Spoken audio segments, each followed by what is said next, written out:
Hello ladies and gentlemen, welcome to Game Raider, a series where we look at a game to determine if it's worth your time or if it ain't worth a dime. Today's title, we are looking at the early access title and highly controversial as of recent news, The Day Before. So open your textbooks to chapter 1 and let's get started.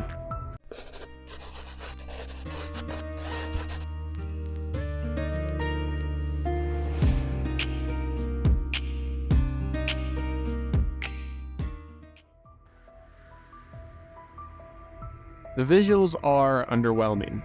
In the trailer, everything was shown with high definition and extremely real surroundings. From the weather to the buildings and even the wilderness, the game looked great. However, upon launch of the early access, it looks like a knockoff version of Escape from Tarkov that was given 480p graphics. NPCs look like Muppets when talking, and the character creation seems a little substandard for its genre. Weapons do carry a decent amount of detail when customizing, however it doesn't help with the overall issues that we see at launch. Visuals get a deadly D+.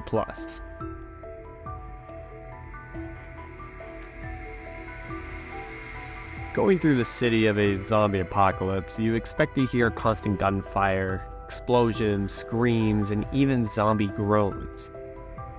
But there's practically nothing.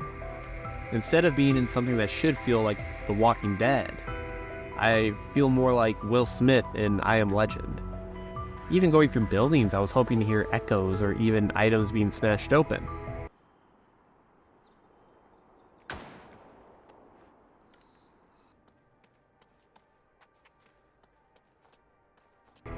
However, I got none of it.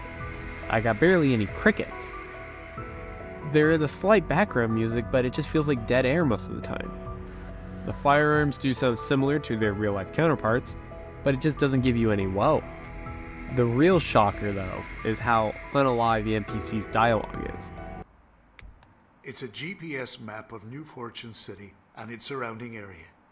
It marks all the evacuation points through which you can safely return to Woodbury. I honestly was dumbfounded by how unenthused each character seemed to speak. There was no passion, no anger, no stretch of anything humanizing. They all felt like robots. Except the lady that works in storage. She was pretty decent. Sounds get a dull D.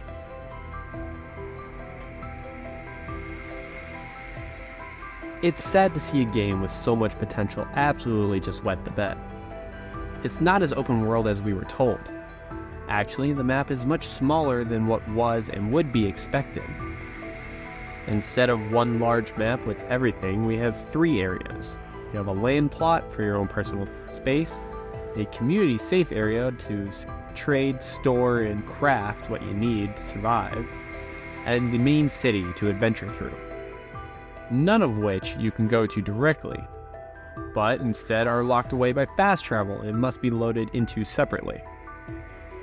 There was an implemented merchant system with money, and the prices were ridiculous for luxury items, outside of those for basic survival. Scavenging the city is extremely boring. Remember when I said it sounded like I Am Legend? Well, playing the game feels like I Am Legend.